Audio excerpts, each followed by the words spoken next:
আমরা প্রবাসীরা তোমাদের জন্য টাকার মেশিন। যতক্ষণ টাকা পাঠাবো ততক্ষণই তোমাদের জন্য ভালো। তোদের প্রবাসীদের জবাব নাই, কেমনে দেশে যাবি, কেমনে দেশে যাবি, কেমনে দেশে যাবি, বসে বসে আমি চিল্লাই রাখি, আমরা বুঝি তো। আচ্ছা ঠিক আছে, আমি যেহেতু টাকার মেশিন, তাহলে আমি চলে যাচ্ছি। আমি আর আসবো না, আমি আবার চলে যাচ্ছি। ভাইয়া কখন ল্যান্ড করলেন? আমি এই তো কেবল আড়াইটা বাজে ল্যান্ড করছি। ও আচ্ছা, ল্যান্ড করে কি আগে বাসে গেছেন? না, এখনো বাসা যাই নাই। আমি চাচ্ছি যে আপনার মাধ্যমে আমার বাবাকে একটা সারপ্রাইজ দিব। ও আচ্ছা, তার মানে আমাকে কল দিয়ে মাত্র চলে আসছেন। জি জি। আচ্ছা ঠিক আছে। আঙ্কেলরা তো জানে না, না? না না, ওরা জানে না। আচ্ছা, জানলে ওনাদের রিয়েকশনটা কেমন হতে পারে? ওদের রিয়াকশনটা সেটা বলতে পারি না, তবে আশা করি ভালোই হবে। ওদের অনেক এক্সাইটেড হবে, ওরা খুশি হবে। তাই? আচ্ছা ঠিক আছে, তাহলে কল দেন আঙ্কেলকে। चलिए शुरू करते हैं। আসসালামু আলাইকুম আব্বু, কেমন আছো? ওয়ালাইকুম সালাম বাবা, কি খবর আপনার? আলহামদুলিল্লাহ, এই তো ভালো আছি। খাওয়া দাওয়া করছো? হ্যাঁ বাবা, খাওয়া দাওয়া করছি। আপনি করছেন? এই তো বাবা, আমার খাওয়া দাওয়া করছে। তখন কল দিয়ে দিতে কি বেরোবে নাই? এখন কল দিছি বাবা, আপনাকে একটা সারপ্রাইজ দেওয়ার ছিল। আমাকে সারপ্রাইজ দিয়েছে তুই আবার? কি সারপ্রাইজ দিবি? হঠাৎ হঠাৎ যে সময় আজ জিবি যাস নাই, এখন তো জিবি টয়। এখন ডিউটি বলতে বাবা, আমি তো দেশে চলে আসছি। আমি বুঝি নাই কি মস্কারি করছো, কি দিয়ে চলে আসছো? না বাবা, কোন মস্কার না, সিরিয়াস বলতেছি, আমি তো দেশে চলে আসছি। কি দেশে চলে আসছো বুঝলাম না, কি দেশে চলে আসছো? পাগলামি করছো তুই? কি দেশে চলে আসছো?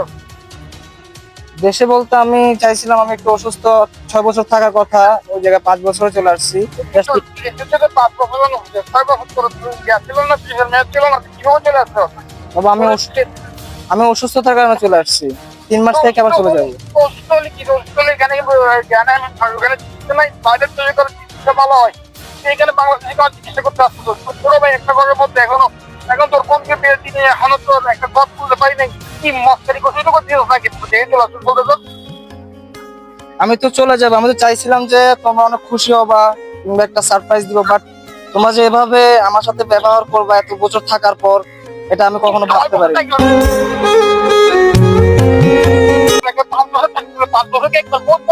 মানুষ 20 বছর 30 বছর থাকে না বিদেশে, তারা কিভাবে থাকে? 5 বছর থাকলে তো বিদেশের মধ্যে।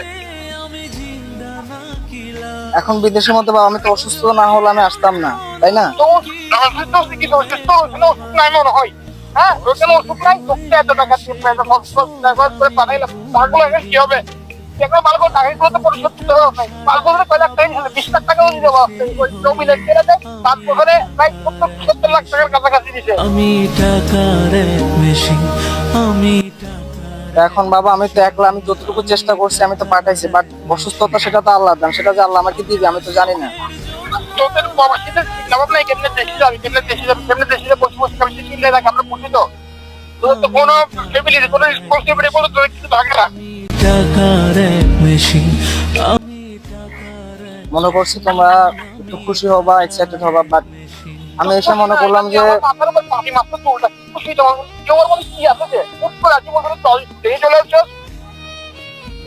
এসে মনে করছি তোমরা খুশি হবা, বাট খুশি তো হও নাই, উল্টো মনে হইতেছে আমি তোমাদের উপর বোঝা। আসলে সত্যি কথা বলতে কি বাবা জানো, আমরা প্রবাসীরা তোমাদের জন্য টাকার মেশিন। যতক্ষণ টাকা পাঠাবো ততক্ষণই তোমাদের জন্য ভালো। আমি কেমন আছি, টাকা পাঠিয়ে নিতে পারলে আমার করে বলি আর তাহলে মাপ হবে না।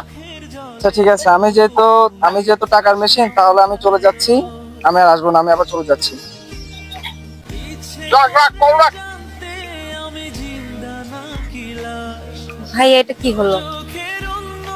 এটা কি হলো, বাস্তবে দেখলাম আর কি, যে মানুষ থেকে শুনছি কিংবা সোশ্যাল মিডিয়াতে দেখছি, মানুষ অনেকজন কথা বলছে যে প্রবাসীরা টাকার মেশিন, বাট এটা আজকে আমি নিজের লাইফের সাথে ঘটে গেল, তো ভাবতে হবে যে প্রবাসীরা আমরা সত্যিকারই টাকার মেশিন।